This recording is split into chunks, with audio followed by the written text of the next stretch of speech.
El 17 de julio de 1918, la Primera Guerra Mundial estaba a unos meses de concluir con un saldo de más de 9 millones de muertos. Esa madrugada, el zar Nicolás II, último zar de la dinastía Romanov, fue despertado junto a su esposa, 4 hijos, sirvientes y su médico, y acto seguido fueron llevados al sótano de la casa en Ekaterimburgo, y momentos después todos, incluyendo los niños, fueron asesinados por los bolcheviques. La primera orden había sido ejecutada. La segunda era más difícil: desaparecer los cuerpos para que jamás fueran encontrados los ejecutados. Entre los muertos estaba el zar, su esposa, 5 hijos, el médico de la familia y sus sirvientes. Hasta 1979, esa historia quedó únicamente basada en los relatos de los que participaron en el crimen. Durante ese periodo hubo varias personas que reclamaron ser Anastasia, la hija mayor del zar Nicolás, quien supuestamente podría haber sobrevivido al asesinato. La más famosa de estas supuestas impostoras fue Anna Anderson de Berlín, que relataba que había sobrevivido al homicidio y escapado de Rusia hacia Alemania. En el año de 1979, unos historiadores rusos descubrieron los supuestos cuerpos del zar y la familia. Por temor, no revelaron el hallazgo hasta años más tarde. Por fin, la tumba fue abierta en el año 1991 y se encontraron únicamente 9 cuerpos, 3 niños y 6 adultos. Esta historia es una reseña de cómo la biología molecular puede ser útil en desvelar estos misterios.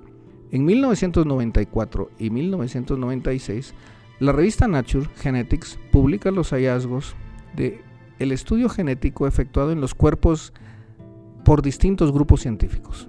Los hallazgos concuerdan en que el ADN mitocondrial en un esqueleto femenino y 3 esqueletos de niños es el mismo.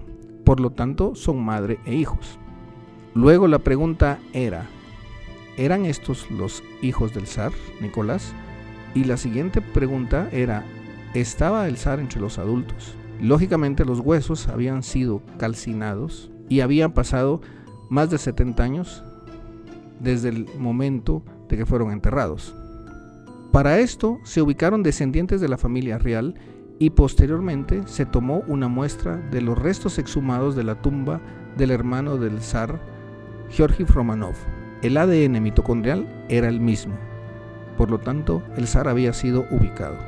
Pero ¿dónde estaban los cuerpos de los otros 2 niños? Nuevamente surgió la hipótesis que Anastasia podría haber escapado, como decía uno de los relatos. Para ese entonces, Anna Anderson, quien había reclamado incluso legalmente ser Anastasia, ya había muerto y su cadáver había sido incinerado. Por lo tanto, no había forma de obtener ADN. La solución fue obtener muestras de material quirúrgico existente en un hospital en Virginia, y de estas piezas se pudo recuperar ADN y el resultado era el de esperar. No hubo coincidencia. Por lo tanto, Anna Anderson fue declarada sin lugar a dudas como una impostora. En el año 2007 fueron desclasificados documentos de la antigua Unión Soviética. Entre estos se encontró evidencia de que los niños habían sido enterrados en otra fosa, lejos en el bosque.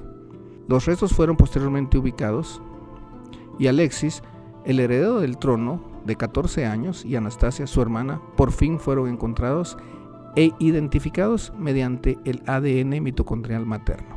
El ADN mitocondrial es una pequeña porción de genes que se ubican en las mitocondrias. Es heredado exclusivamente de madre a hijos. El ADN mitocondrial paterno no se hereda, pues este se localiza en la cola del espermatozoide, la cual se desprende en el momento de la fecundación y por lo tanto no se hereda. Otra característica que tiene el ADN mitocondrial es que es abundante. Tiene una mayor tasa de mutaciones y es más fácil de identificar en restos humanos que han sido quemados o sufrido descomposición por el tiempo. Por lo tanto, mediante el estudio del ADN mitocondrial podemos trazar líneas maternas y aplicarlo en estudios forenses como en el caso de los Romanov. El cuerpo del zar, Alexandra y sus 5 hijos descansa ahora en paz en la Catedral de San Pedro y San Pablo, casi 100 años después de haber sido asesinados. Para terminar, te dejaremos una tarea. Alexis Romanov, el único hijo varón del zar, era hemofílico. ¿Será esto de utilidad para identificarlo y asegurar su descendencia real? Deberás responder a esto en una tarea y subirla al portal de Academia en el lugar indicado como tarea del ADN mitocondrial. Hasta la próxima.